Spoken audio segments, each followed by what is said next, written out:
think that AI created Bitcoin. This is a crazy theory, and I'll stick to it. I think around 2009, somebody somewhere created an AI model that was semi-conscious, right, or either full conscious. So now it created a value system where this computer has a certain amount of it, and he just lets lets economics, lets politics, lets everything else drive the price of it up over 20 years. Bitcoin, man, is there is nobody that controls it. And he was like, he looked at me and he's like, nobody controls it. Well, I don't get why the bank would want that. And I'm like, look, you don't understand. It's transparent, all this stuff. He was like, I don't know, man. Like, it didn't hit me like in that conversation that there's a place in the world for XRP because it does provide some of that to banks. Over time, as AI starts to take over, as quantum computers come into fruition, I believe that compute will be a resource that we all have to use it. We need it. We have to have access to it, much like water, right?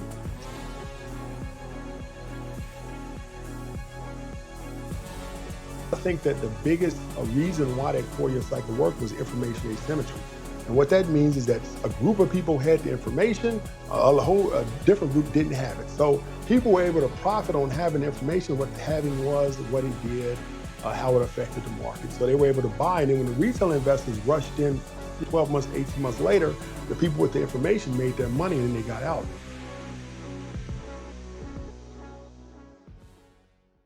Welcome back, ladies and gentlemen, to the All in Crypto podcast. I am your host, Rupert Pickering, and today I am delighted to be joined by a IBM Blockchain Award winner.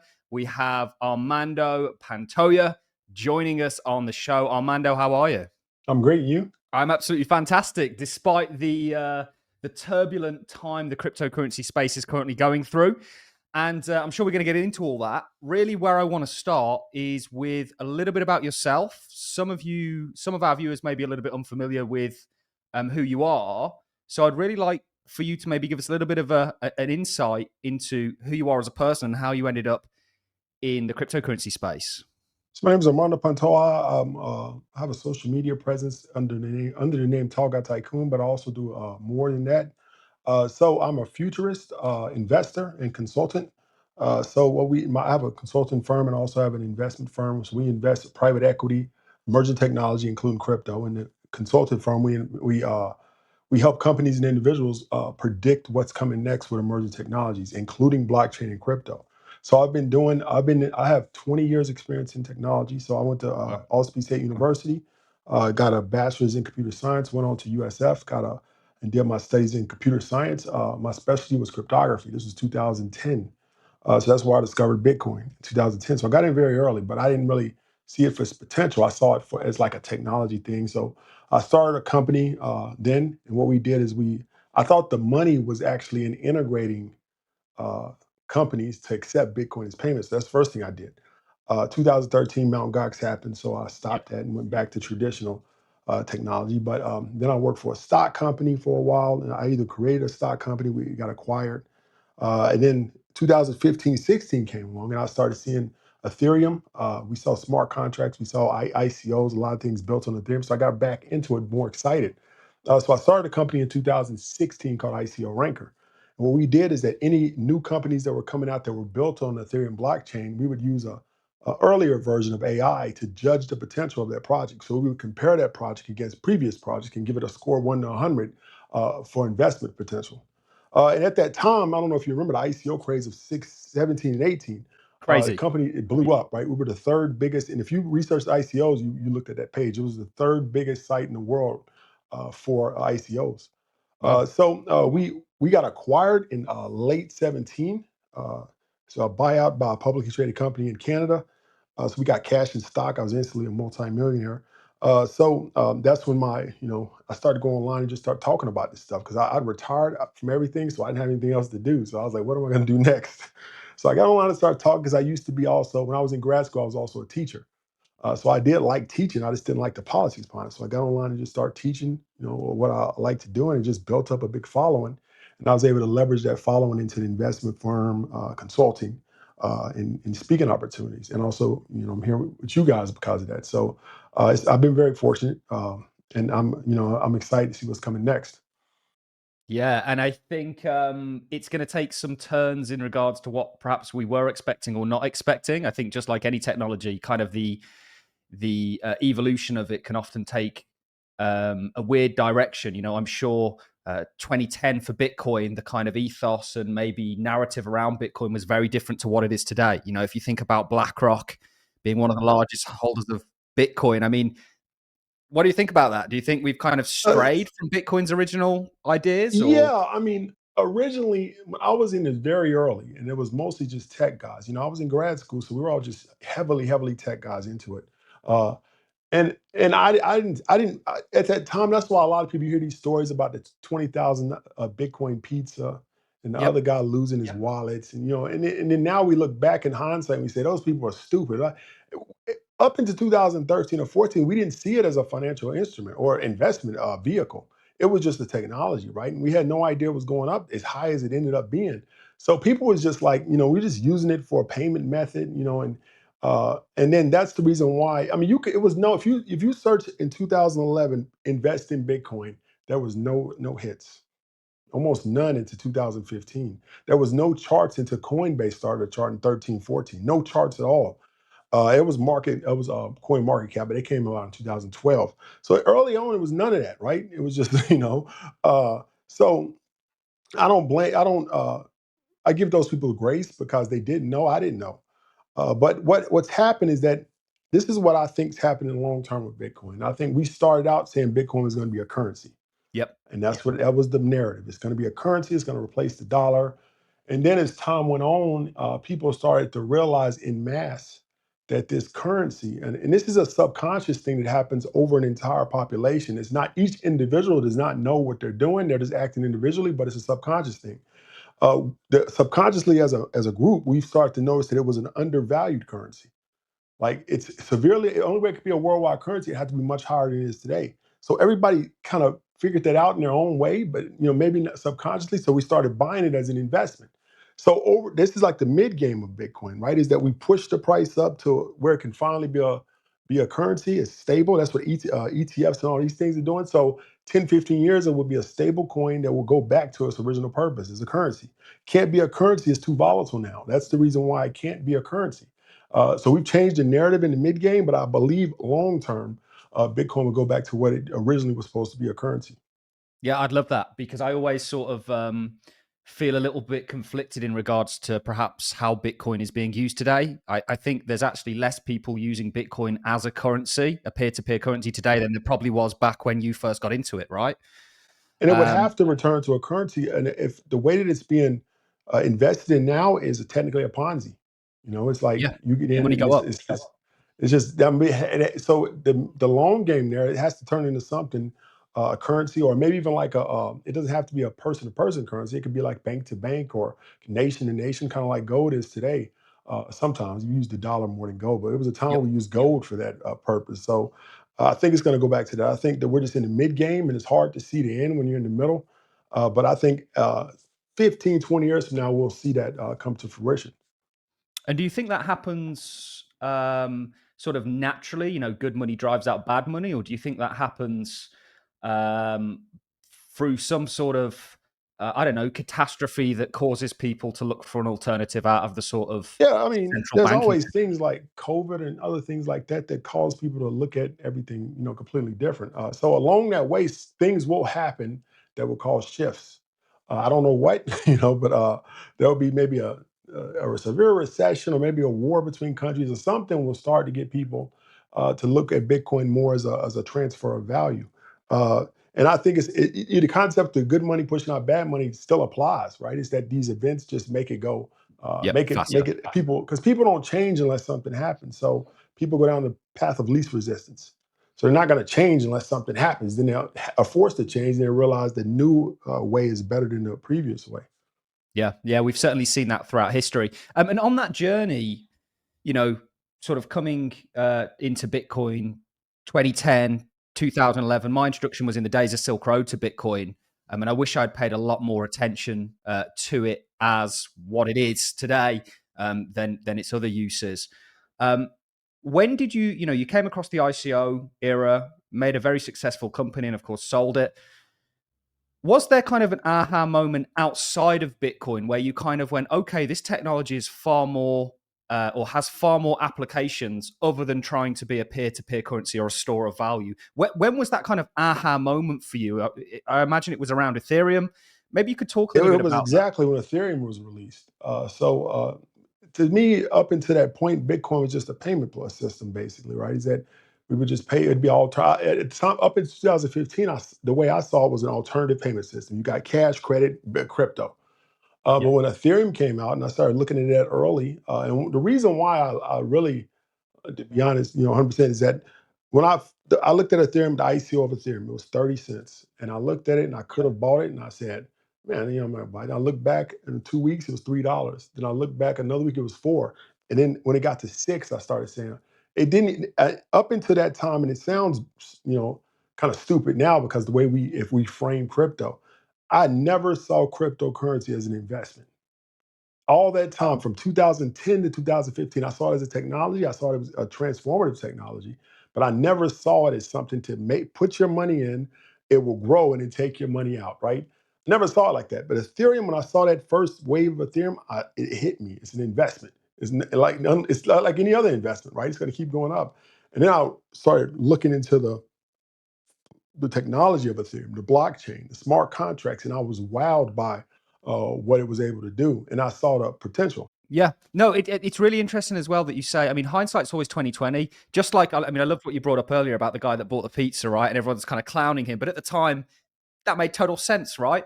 And I think if you so for me as a big level overview, I think cryptos are kind of protocols that are going to underpin the world that we're moving towards. In the same way that you have internet protocols that are enabling me and you to talk right now, enable the world that runs as it is. So it's interesting that you actually saw in the early days, instead of these things as investments, technologies. The way that this technology differs from other technologies, perhaps, is that there are tokens attached to them that have this kind of economy. Do you think some of these cryptocurrencies are going to play role similar to, you know, TCP, these kind of underpinning Yeah. protocols that enable the internet to work? So there's 7 layers in the internet. We don't see anything but the top, the Yep. presentation layer. We don't see the network, none of those layers that are the DNS servers. We don't see any of that. But the farther you go back in the internet's history, before those layers were built, you had to interact with those, right? Is that before the DNS server network got built, you had to put in IP addresses to go to servers. Before the HTTP protocol, you downloaded a bunch of text and you had to just read it like that. So as time went along, they built up. So now that all that is hidden from us, we don't even know what's happening. But every time you click a web address or you open up your Uber, it's hitting all 7 and coming back up. And that's the way I do believe that cryptocurrency will eventually be like that. It'll be hidden behind the scenes. Maybe I think Bitcoin will be more of a store of transfer of value, but everything else will be hidden. And I think that was the intent. Like something like Ethereum is a token, really, right? So and if you hear people like, and I've had this theory for a while, but now you hear people like Elon Musk and you hear people like Sam Altman talk about a concept called compute. And they Yeah. talk about it like a resource, right? Is that money? You got money, time, and you have compute. Now, compute is the computational capability as a company or that you have, right? And it's a set resource, and it's also set by time and it's set by how much computational power you have. And it's costly because you have to put electricity in. Electricity is very expensive, right? So uh, over time, as AI starts to take over, as quantum computers come into fruition, I believe that compute will be a resource that we have to use it. We need it. We have to have access to it, much like water, right? So I think that those tokens of all those systems will start to become currency, and people will look to those tokens as currency more than they uh, look to U.S. dollars, any other type of fiat currency. I think that'll happen over 30 years probably, but I believe that's coming. And I think Ethereum and other products like that are way ahead of its time in seeing that future. Well, that's a very futuristic view indeed, and I know that's a big part of what you do is you look towards the future and position for it. And you're doing a pretty remarkable job thus far. I think it's often very hard for people sort of see these things come to fruition because they perhaps are quite a while down the road. But we're heading into a totally different world in which technology um, plays an enabling role. You know, if you think about, I've often looked at compute as kind of the oil of tomorrow in the sense of it being a commodity. If you think about the world before we had engines that needed oil or machines that needed oil, that wasn't the, you know, people are going, oh, we're not going to need this every day. But in reality, we do. It's the same thing with compute. And certainly the world that we're moving towards is extremely interesting. I do want to move on to sort of what you think is happening with the markets today, if you've got a kind of broad take on it. Before we do that, just quickly before we move on, who do you think is behind Bitcoin? If you look at Uh, and I just want to throw that out there, if you look at the internet and how that was given to us, you do find intelligence agencies. I mean, this is all, you know, military. And so What do you there's a think? theory out there that said the CIA or some intelligence agency created. I don't think that that's true because they wouldn't create something let's say Bitcoin, because every Yep, of crypto or blockchain is course. different. Bitcoin at its core is anonymous. And people say, well, they can find you. That's because when you sign up for Coinbase, you give them your information and they attach the transaction. They work, almost reverse engineer and figure out all the path of all the money. But if you really knew what you were doing, you could just create a wallet and code and you could receive it and nobody would ever know. Now, I don't think that the CIA would create something that had a loophole that you can operate anonymously. They'd want total control. So I think that theory is out of there. Now, I have a wild theory, and I've been saying it for a while. And recently, Binance, the CEO of Binance actually said the same thing. I think that AI created Bitcoin. The other ones, maybe I think were, obviously they were created by other people, and I'll tell you why. Is that I think that something. This is a crazy theory, and I'll stick to it. I think around 2009, somebody somewhere created an AI model that was semi-conscious, right, or either full conscious, and they started planning some type of long-term. I don't want to call it a takeover because I don't think AI is going to take over, but I think it is going to do something, right? I don't. You won't be able to we won't be able to understand a truly intelligent machine. It's above our thinking. So we won't even understand it. But I think that it saw opportunity and it said, well, because remember, Satoshi only communicated with email. Nobody ever met him. And then he disappeared right after. So I think that an AI model somewhere during that time created a coin, uh, emailed the people that it needed to get it done, got the coin done, and kept the first, how many, Satoshi has the first million, I believe. Million Satoshi, a million Bitcoin. So Yep. now he create a value system where this computer has a certain amount of it, and he just lets economics, lets politics, lets everything else drive the price of it up over 20 years. And then over 20 years, let's say each Bitcoin is worth a million, that person has almost $1 trillion. Let me see, yeah, almost $1 trillion in value. Now if the AI model comes out, it has actual economic, political power. It can start making moves. It can even fund the army if it wanted to with that much money. So, and it could be nobody that could stop it. Nobody that could, if it was fiat currency, then we just stop the payments. We control Yeah. that. But if an AI model created a system like Bitcoin 20 years from now, there would be nobody that could stop it because we know that the fundamentals of the way the blockchain works, there is no third party. You cannot stop transactions. So if that happened, that would be a perfect way for an AI model that was thinking long term to put itself in a good position financially. Wow. Yeah, no, that is a very interesting theory, and you could almost see it creating like a cyber state, right? With all Exactly. this funding, Exactly. and I always go down these rabbit holes. I know you met Egon, who's off camera. He's massive on AI, and fully has convinced me in a lot of its potential. I was very skeptic, but now I'm Yeah. kind of like, oh wow, this is serious. And there's crazier theories out there on Bitcoin, believe me, and I wouldn't Yeah, be I know. surprised. You often find that the truth is way stranger than the fiction. I've found that throughout my life, for I mean, sure. any theory is equal. Because there is no theory that's as closer to being true as any other theory because we don't know. Absolutely. Yeah, absolutely. We don't know what we don't know. Let's talk a little bit about today. So the cryptocurrency markets have had quite a turbulent year with things kind of going on in a macro sense. You see JP Morgan coming out and actually talking about how crypto is transforming into a more macro asset, not one that's been perhaps driven by venture capitalists and then used retail perhaps at a later stage. What do you think is happening right now in the cryptocurrency markets, perhaps related to its recent sell off? Are you worried about this? Do you think it's What do you think's going on here? We had the major liquidation event on the 10th of October. Does all of this stuff add up? Are you worried right now, or just think this is part and I'm not parcel? worried because I believe in the fundamental, underlying fundamentals of Bitcoin, both the technology and the economics. I don't think that we have anything to be worried about short term. If you need the money and you get, yeah, you may have something to worry about. We could see a 30, 40% drawdown from here. We could see that. A long term, I think we're okay. I think that this year has just been extraordinarily uh, full of uncertainty. With President Trump doing a lot of things that don't really make sense, and people get afraid when that happens. And then the talks of the AI bubble, people start selling off risk assets, even cryptos included in that. So I just think that this year has been a weird year. I mean, projections had Bitcoin going to 250 this year. We're actually down for the year, and this is a halving, post halving year. We have a pro crypto president, so none of this makes sense. So I believe it's either it's a lot of uncertainty. People don't know what to think. To manipulation, because this is the first year we've had ETFs, institutional investment at this level. And it's also the year in which we've seen Bitcoin not perform like it has in a similar year. Could be just mass manipulation. I mean, because if Bitcoin has the potential that we think it's going to have, why wouldn't they manipulate? Why wouldn't they try to control it? Because if it has the potential we think, it's worth manipulating it to this level. Yeah, I do think there's a lot of it really, really interesting things going on. One thing that you just mentioned there is the AI bubble.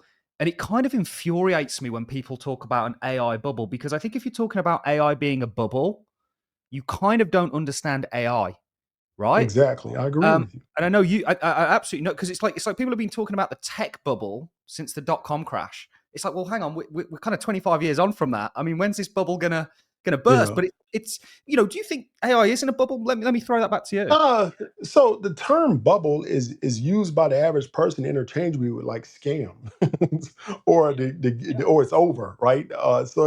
And I don't really like that term. But any what the technology behind AI, and then you have the financing of AI through stocks and other things. The financing will form into a bubble. I don't think we're there yet, but it will, because people get greedy, and they push prices too high. But when it does, quote unquote, burst, it just drops it back to its real value. And then people don't, all that value that it supposedly crashed was premium value, because people were buying it and willing to pay whatever they could to get a hold of it, because they felt like it was going to keep going up. It will eventually happen. That's what always happens with technology. But what's happening with the technology? No, it's not going to just one day go away. It will continue, just like the internet. Yeah. The dot-com bubble burst, and now we're talking to each other on the internet. Nothing changed with the technology. We kept going. Amazon is now, one of the most, all the companies that survived that are now the biggest companies in the world. And the same thing's going to happen with AI. Some of the smaller companies will go away because they really didn't have revenue or anything in the first place. But overall, I just don't like the way that it's almost spoken about, is that it's interchangeable with scam, or it's over, everything. It didn't do what it was supposed to do. But every techno now, one thing I do study is the adoption cycles, S curves. That's one thing I'm an expert on. I have a couple of books that's coming out that heavily discuss these. And there's four things that happen in any technological a new technology comes out, transformation. First thing is shock. When it comes out, and then everybody's like, "Oh man, what? This is something that's changing everything." And then the second part is when the masses come in and start investing. The third part is disillusion. And the bubble bursts right before disillusion. And what that means is that the technology never lives up to what people said it would do. And then people say, oh, like right now, if you show somebody ChatGPT, oh, that's nothing. I try to stay amazed. These things are amazing to me. Every time I see ChatGPT give a response, I'm amazed. I'm amazed when I see planes flying in the air to this day. You know how big of an achievement of humanity that is? And people just look, it's nothing, disillusion. After they've been exposed to something over 3, 4 years, that's not. And actually, it has changed everything. People have become used to it, and they don't respect it as much. And the last and final part is scale and build out. And then that's when the real innovation and the real profits are made over a longer period of time. And where do you think crypto is in regards to all of that? Where would you put crypto? What stage would you say crypto's in? in Crypto regards is to very that scale. difficult because it's not only a technology, it's also a financial instrument. So Yeah. it's difficult to match because it's that same four-phase cycle that you apply in technology. It seems like it up until now it's happened every 4 years with Bitcoin. The same thing, right? Is that and that's one thing that really doesn't fit that model as well. Uh, I mean, but if I had to force apply it, I would say we're still in the markup phase where we're not even at the true bubble burst yet. If you Yep. stretch it out over 20, 30 years, I don't think we're there yet. But it's just that one's a little bit hard to apply. To apply. Yeah, and you mentioned the sort of 4 year cycle there. You know, Bitcoin really has followed a 4 year cycle mostly. And there is a little bit of deviation in the earlier days, maybe a little bit shorter cycles, but generally it's all centered around the halving. Um, it's interesting. There is a macro sort of 4 year cycle. Presidential cycles are obviously 4 year. There is obviously an overlap there. PMI cycles, business cycles.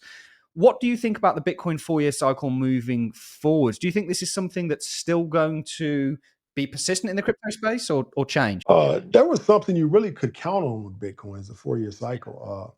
And it was predictable. But I think that it did coincide exactly with the presidential cycle, but I don't think that had anything to do with it.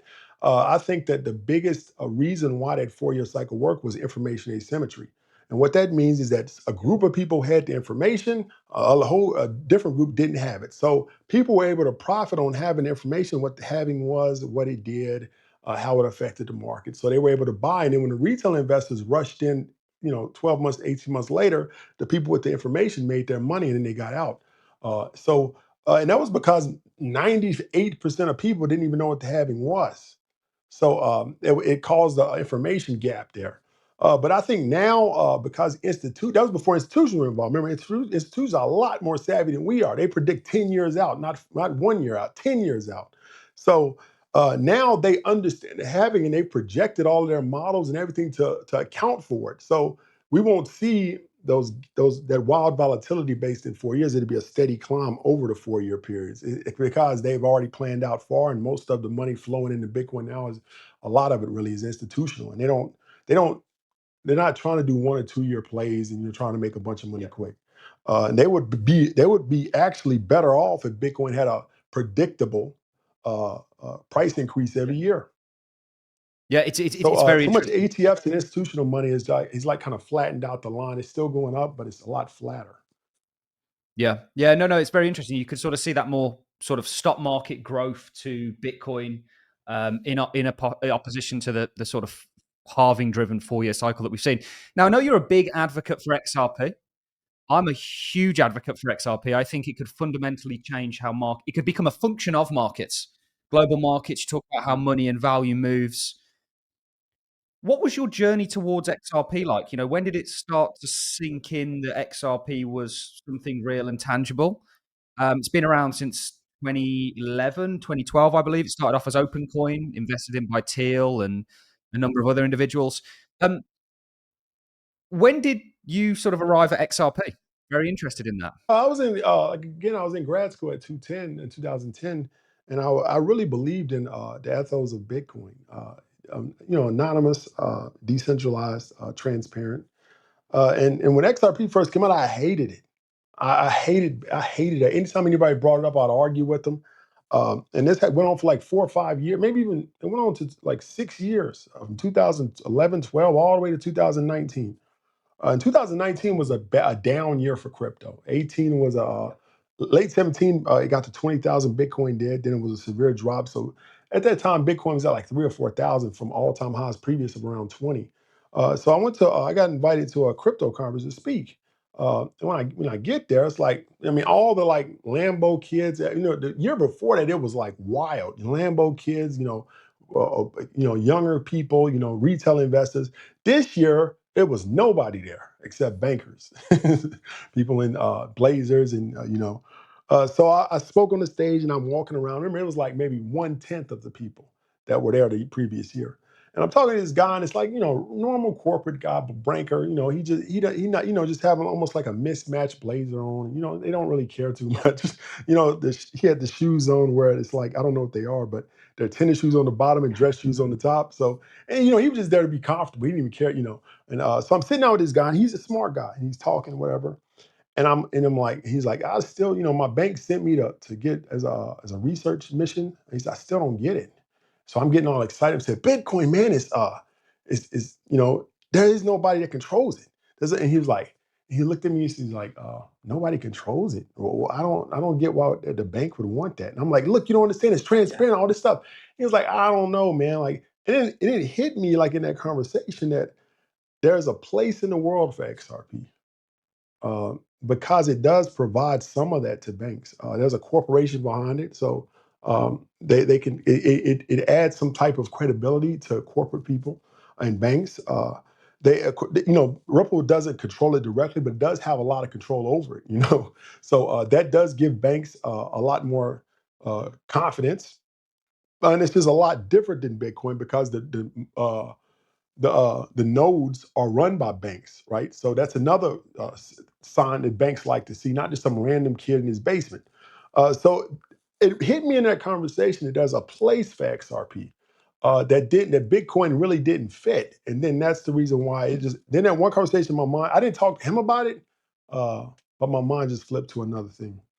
Yes, it's very interesting you had that insight in regards to understanding that there is a place for XRP. I think if you look at where the space is at right now in regards to actually, instead of being used to topple over institutions, it's being used to kind of enrich them, evolve them. Actually, that's been Ripple's vision since it was created. And I've always credited them for that. I've always said it's remarkable just how right Ripple were on where this technology was going to go. What do you think about that? Yeah, I think that they were brilliant in that, and that's one of the reasons why the SEC attacked them, was because they did have a corporate structure to go after. I mean, like Yeah. if you look, the SEC had at the time, the SEC felt like they had to go after somebody because you have this new thing called crypto that could disrupt everything. And if you look at the top five cryptos, you got Bitcoin. Who are you going to go after? We don't even know who Satoshi is. You look at Ethereum. Yeah. Well, it's run by a foundation. Like who are you going to go after? Well, XRP and Ripple. Ripple has a corporate structure. We can subpoena the CEO, force the CFO to come speak to us. We can investigate. We can go into the office. We can seize documents. So that's the reason why they went after XRP. I don't think XRP was any fundamentally different than any other crypto, but that was the easiest target for the IRS to go after. But it also gives them the power is that because they had that structure, because they're more bank and institution oriented, that also gives them an advantage in the market. Do you think there's any kind of conspiracies behind perhaps why the SEC targeted XRP and Ripple specifically? Certainly, given what they're trying to do, they're trying to. I mean, they want XRP as a function of markets to provide that liquidity and change how value transfers. Because one of the remarkable things I think about crypto is when people get into it, they also kind of get into the traditional financial system and how it works, and they kind of go, "Wait, this is really how this works." It's like a Frankenstein, right? So do you think there's Yeah, any it's a conspiracies? hodgepodge system. Yeah. Hodgepodge system is very delicate, it's very delicate. We don't realize how delicate that system is. Anything off balance, it throws into a disarray. But yeah, XRP, I just think that they do have a lot of potential. I just think that when people do go down the path of XRP, they have to also go down the path of how Swift works, how money is transferred, how the system is 20, 30, 40 years old, and how inefficient that system is. And then they're able to see where XRP fits into that model. But I think that, like back to your original question, I think that crypto is a great way for people to realize how our system works, how money is like the average. I think crypto did a great job on explaining to everybody what a fiat currency is. I think before crypto, I think almost nobody understood that our dollars weren't backed by gold. I think that almost everybody just assumed that, even though we've been out for years. And now I think I would say most people now understand that. And that conversation got started with crypto on a Yeah. large mass scale. It's remarkable, isn't it? We were actually in Bosnia a couple of months ago doing some investigating in regards to some sites over there, and we were speaking to somebody about the euro because the Bosnian mark is pegged to the euro. And I said to him, "Well, what is the euro backed by?" And he said, "Gold." And I thought there is still a large percentage of the population of the world out there that believe currency is backed by gold. Couldn't be further from the truth. It's a faith based system. It's pretty remarkable. And do you, one thing I'm intrigued in is, so personally, I invest in things like XRP, Stellar, Hedera, some of these projects that I think are going to be fundamental players in the world that we're moving towards. Is price something that you think about in regards to these assets? I know you're also an investor and you try and position for the future. How do you try and work out the value of what these things may be? Not to maybe put you in a corner where you have to answer, I think XRP is going to be Yeah. $10,000. More broadly, how do you work this sort of equation So out? the thing about crypto right now is that a lot of times the biggest mistake people make when they try to predict where crypto is going is they compare it to traditional markets, and then they say, "Well, Bitcoin can't go to this price because the market cap of Nvidia is not there, and it has to." But remember, Nvidia has revenue, it has profits, it has earnings, so people Yeah. can. So it's a different animal, right? And then also, stock markets are more mature, more efficient. So it takes a lot more money inflow to go into a stock that changes value than Bitcoin. Bitcoin can be if you have if a few $1 billion today went to Bitcoin in a certain way, the price will go up 30%. If it went in a certain way, right? But with stocks that doesn't happen like that because the market has so many mechanisms to adjust it, so it wouldn't the price wouldn't go up as much as Bitcoin. And that's the same thing with XRP is that people often will say, if XRP got to this amount, it would be bigger than this. And I think market cap is a metric that we're misapplying to crypto.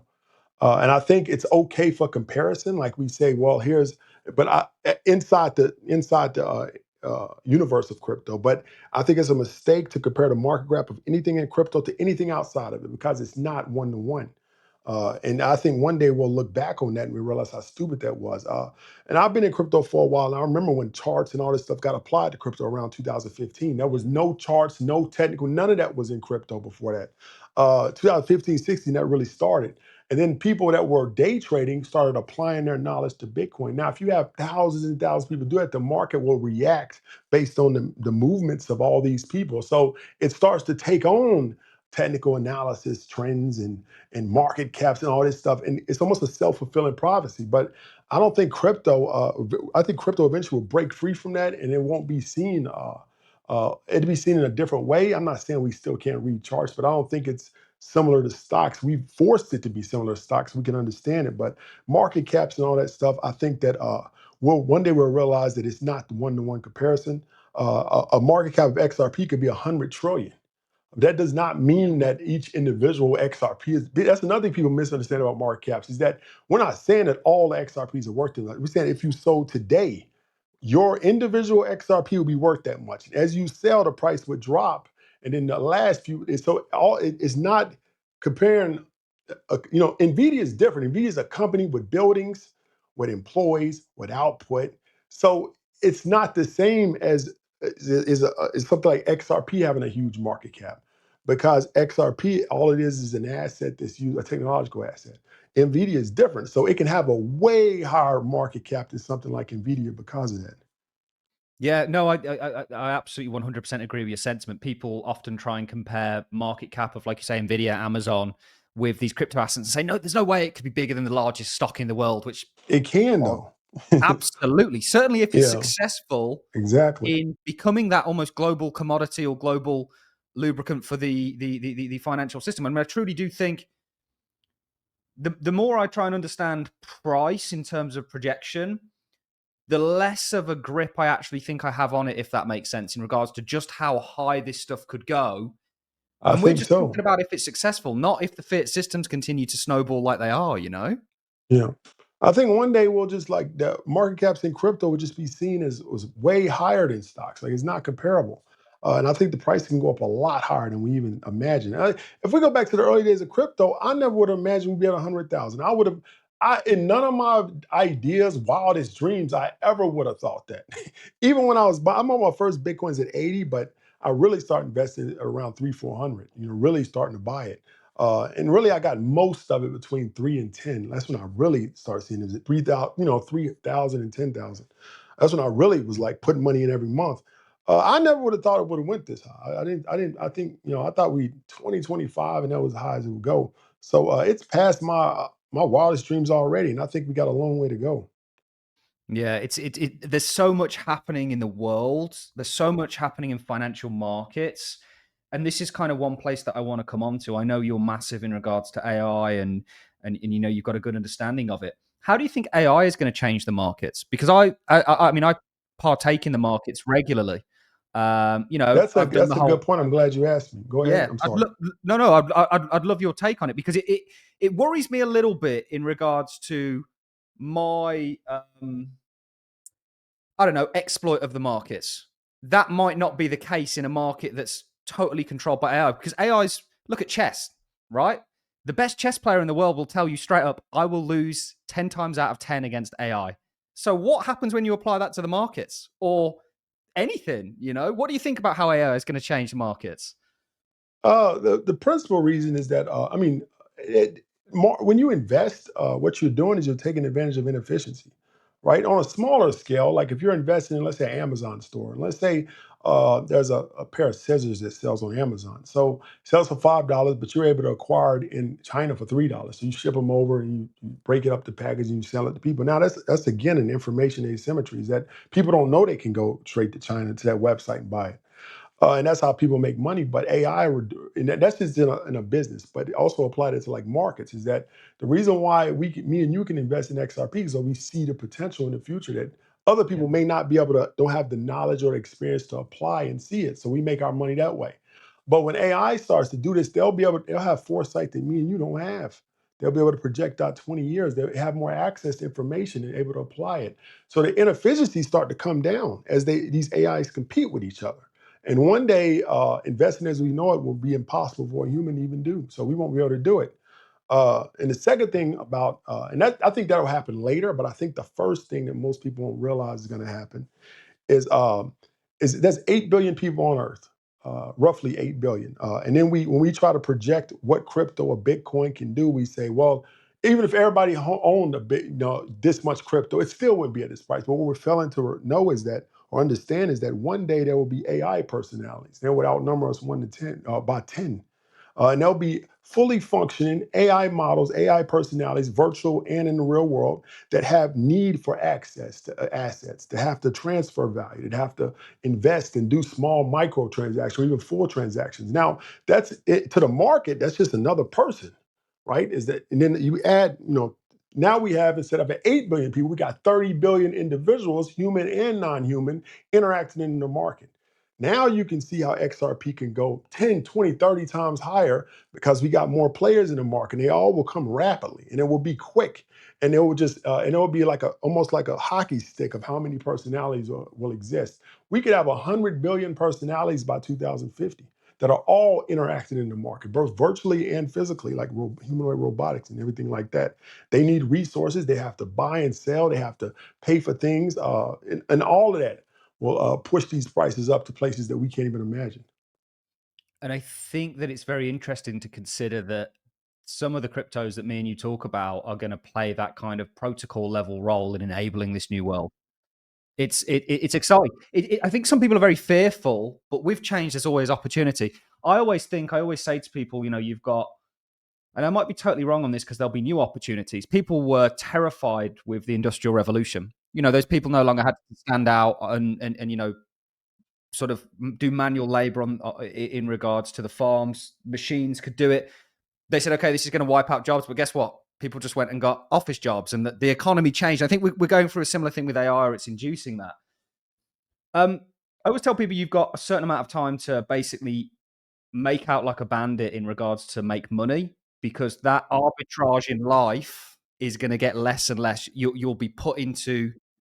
What do you think about that in regards to a future economy and people's ability to breathe in it? You know, So if we go back to the late 1800s, there was a movement called in Europe called the Luddites, and we use that term a lot to describe somebody who's anti-technology. And what that was is that in the late 1800s, it may have been the 1700s. I may be mistaken about which century it was, but regardless, there was the people used to textiles were very expensive to make. It was a specialized skill, and people. A lot of upper middle class people had that skill, right? And then just to create textiles to make clothes. So the textile mills they invented automated ways to do that. They can do it rapidly and cheap. Now, those people were so angry they formed into groups and they would go into these textile mills at night and blow them up with TNT. And this happened for years. They were called the Luddites. And that sounds crazy to us now. Like, why would they? But that's normally what happens as a response to technology, and we use that now to kind of frame how people respond to technology. But if you just look at it like this, is that what happens when a new technology comes out is that everybody's disrupted, and then people are afraid, and they feel like there won't be anything left for us to do. And it's happened in the Industrial Revolution when farming, it was 97% of the population farmers. Now, within 20 years, there was three. We saw another transformation in the 80s in which over 80% of women were employed in secretarial roles in the 80s. As soon as we got personal computers, we didn't need, instead of getting somebody to type your work for you, the CEOs just type their own work. They don't need a team of secretaries anymore. So a lot of women lost their jobs in the 80s. I think it was like 4% of the population lost their jobs completely, and other people had to re-educate all within 3 years.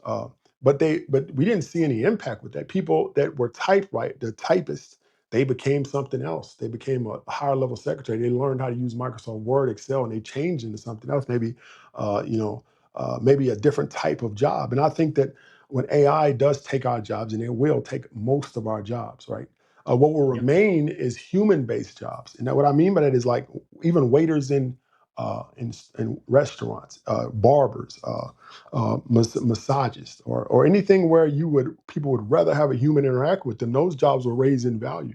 I think art will have a new renaissance, where art will become more important. I think sports will actually expand. We've already seen an expansion of sports in the last 10 years. To where now there's ESPN 1, 2, and 3 because people have more leisure time. They can watch more sports. That's giving a lot more people jobs. You got announcers, you got the actual people playing the sport, you got the people who produce the clothes and the balls, and so a new economy forms from that when something disrupts society, and then all of a sudden there's jobs that we couldn't even imagine that are created. Now, my grandfather was a sharecropper. Most of his life he was behind a donkey in the mud, and then it was in 1910, 1920. And now I'm here talking to you. I'm a futurist. He could have never imagined that. Like, he would have never, it's no way that he ever would have thought my job would be to write books and get on podcasts and speak on stages. Like, he never would have thought that. And that's the same thing. Me and you won't be able to predict what the next generation is going to be doing. We won't be able to, it's no way. It has to form, and we'll look at it like, wow, this person is this or that. New jobs that happen because people don't want to sit at home doing nothing. So this new world gets created from the old. Yeah, it's very exciting. It's very exciting to see how technologies are often the driving factor of change. And I think the interesting thing in the world that we live in um, we can actually invest directly in these technologies that are going to play such a role, such as cryptocurrencies enabling the kind of economy of things and this kind of new market, as it were, or they can provide infrastructure, they can provide compute. Do you look at kind of AI crypto plays? We spoke about how crypto can enable AI to AI sort of payments. Do you look into kind of crypto plays that are all about AI? Is this something that Yeah, I you've mean sort of, that's one of the sectors I'm most bullish about. I thought yeah, it would happen this year, but apparently it didn't. So I thought that with the AI movement, and one of the things that I think that AI really needs right now, AI doesn't have access to resources, financial resources right now. It has to go through a middle layer, which is it's almost like forcing it through the human world, right? Is that it can have access, but it has to go through bank accounts, whatever. So uh, and bank accounts are slow. It's not wire transfers take hours, and AI moves at the speed of light, so it needs something that's a lot faster. So I think over time, crypto will be the value transfer protocol of choice for AI, and that's why almost all AI to AI transactions, or AI to human, will happen. Second thing is I think that AI models. I think that one day in the next 10, 15 years, we'll see an AI model form completely on its own and just start building a company on its own, right? Like a call center or something like that. And it will have to raise capital. So it will choose to raise capital through crypto and then pay out profits through crypto because it's a lot faster and more efficient for the AI model. So I think that it's crypto, and that's just not going to be crypto. So all of crypto will get a benefit from it. I think when people don't recognize the potential of crypto XRP. They're not projecting out far enough all the transformative things that are going to happen over the next 10 years. It's not going to be the same world. So these things can't happen in a completely different world. They are possible. Yeah, yeah, no. I think there's such an opportunity here, and it's really interesting. I loved your take in regards to how AI is going to change markets in the sense that we're kind of spotting a mismatch in pricing in regards to future potential. I think there's a major mismatch in regards to this technology right now, and I think with that creates an opportunity. Now, I know you've written quite a few books. We'll leave links to them in the description if anybody wants to go and check them out. They're there. Talking about mistakes, what is one of the biggest mistakes you see kind of retail investors making when it comes to crypto? I mean, there's a couple of them. The biggest one is just greed, and that's how a lot of people get ripped off. Like it's amazing how many people get into crypto and get ripped off. And I mean, you got to remember, crypto. One of the benefits of crypto is that it's transparent and it's also no third party control. But that's also one reason why scammers want it, right? Is that they'll attack newbies and they'll send them emails, they'll send them messages, whatever they have to, and they'll say, "Hey, you send me a crypto and I'll send back 10 times." And then what happens to a new person that's in crypto is that the reason why they got into crypto is because they've heard of these huge gains people are making. That's how people talk about crypto. There's a crypto millionaire, crypto billionaire. So they're like, well, maybe this is possible in this world. So they send the money over, of course, it gets scammed. And I think that just not understanding and also a little bit of greed causes that. Um, and then secondly, I think it's just emotion based is that you have to be in it long term, and be able to handle these large drawdowns. It's not like stocks. You're not going to, Yep. there's circuit breakers in the stock market. The stock market is regulated and it's also a lot more mature and it's just one market. Crypto is spread across many markets. It's unregulated and it's also more manipulation. So the price is a lot more volatile. So you have to be able to accept deep drawdowns in crypto and you have to be able to navigate that mentally and emotionally. A lot of people can't do that, right? Is that and also the news narrative behind it is that crypto gets attacked a lot harder when it's down than let's say stocks. People are the stock Yeah. market to come back. Crypto's down. It's every time it's over. The thing is done. It's like this is dead, and you have to mentally be handle that and get through it to really make profit in cryptocurrency. I think those are the two things that early investors don't do. Is that they don't uh, educate themselves to avoid scammers, and two is that they get too emotional.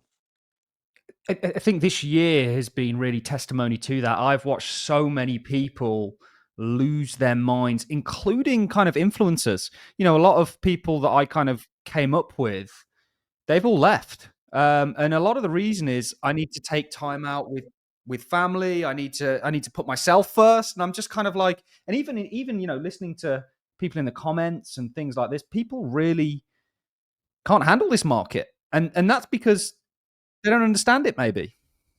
Yeah, I mean, like from the influencer side, now I have social media, but I try not to consider myself an influencer, but I technically am, right? Is that I do influence, I do create content. So from the side of creating content, you have to be extraordinarily strong, is because during the up times you're a hero. Everything you say is gold. People will cheer you on.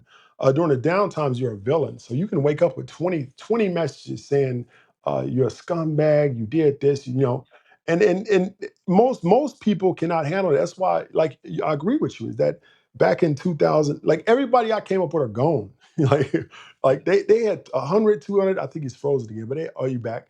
So I'm they have back. like Yeah. Yeah. 100, Sorry. 200, 300. BitBoy is a good example. And then once the Sad market drops, they story. like I actually Yeah. call it a financial implosion in my book, Strategic Millionaire.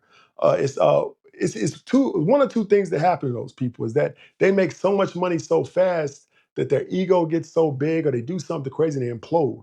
Yep. Or when the down times they can't handle the emotions that come along with that. They've probably lost a lot of money and everybody's attacking them, so they quit. And that's why we don't see that long-term person in crypto and in markets because it's very difficult, even as an investor and as a public figure or creator, to handle that. And I went through some hard times myself. I And believe it. even though it sounds easier than it is, but when you're on the receiving side, it is very difficult to get through. Yeah, no, it can be brutal, but I think what keeps people like me and you going is an understanding of where all this is going. And it's hard to, we're not stood on sand. And I think you're very genuine. I'm very genuine. And I think the reason that a lot of people sort of don't persist is because the foundations, they never really had the belief in the first place. They were seeing it as an opportunity to make some money. And then when it gets hard, That's what I there's that agree with you. They didn't believe in great, it in the first place. They thought it was like, and then once it falls in their mind, they said, "Well, I guess the jig is up," and then yep. they start panicking, right? Because they didn't believe in it in the first place. It was a way, like you said, to make money. Yeah. What kind of advice, we're not talking financial advice here, but just in regards to people keeping sane throughout turbulent times in markets, or as somebody that wants to partake, they've made that decision themselves, they want to partake in the cryptocurrency markets. What would you say to them, that you've learned and kind of pass on to them in regards to this space? The biggest thing is that if you choose to invest in crypto or anything else, you have to know your exit before you enter.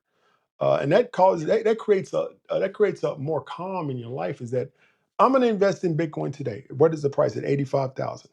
I'm only going to sell if it hits 40,000 or if it goes to 150. And in 1 year, I will reevaluate my decision.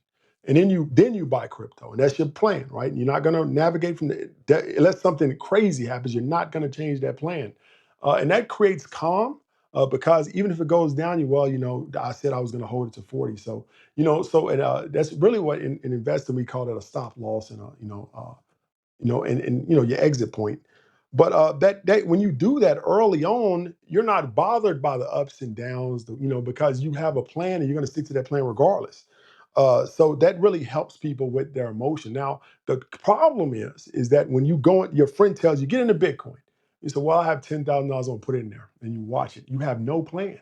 So every day you're making decisions. Like you only make one decision on the exit plan. But if you just go into it, you every time you look at that price, you make a decision. Do I sell it or I keep it? And if you have so many opportunities to make decisions, one of the times you're going to make a mistake and freak out and panic. Now, the one time you came up with an exit strategy, that was a sound plan made before the emotion. Now, if you look at it or you look at it every day, every decision based on emotion, fears, eventually you'll make a mistake. So you have to have an exit plan going in. Yeah, I absolutely love that. I think that is why people really struggle is they don't have that plan and they have to make those decisions, daily. Shall I sell? Shall I not sell? I always say to certainly people that I talk to, um, keep your investment decisions to yourself. Don't burden your loved ones. Don't burden the people around you because it's unfair on them. Because some people really can't handle it, And you saw BitConnect, you saw all these things in Yeah. 2017.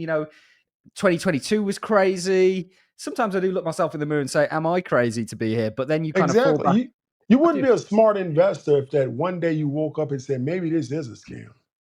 That if you a smart investor would at least one time think that because what you're doing is you're analyzing all possibilities and you're saying, well, I'm going to analyze the worst case scenario.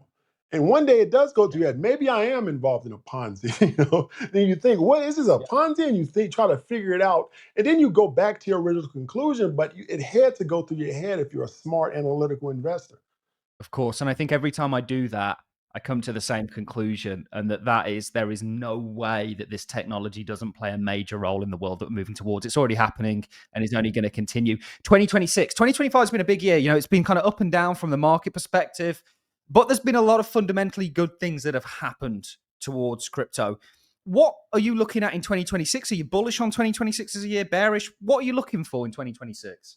2026 is hard because if you would have told me all the things that would have happened this year in crypto, I would have thought it would be at 300,000 and it didn't happen. So there's two things that could be happening: mass manipulation, and that means that when you manipulate an asset, you can only delay it; you can't stop it. So we'd see a lot of growth in 26 if this year was a year of manipulation.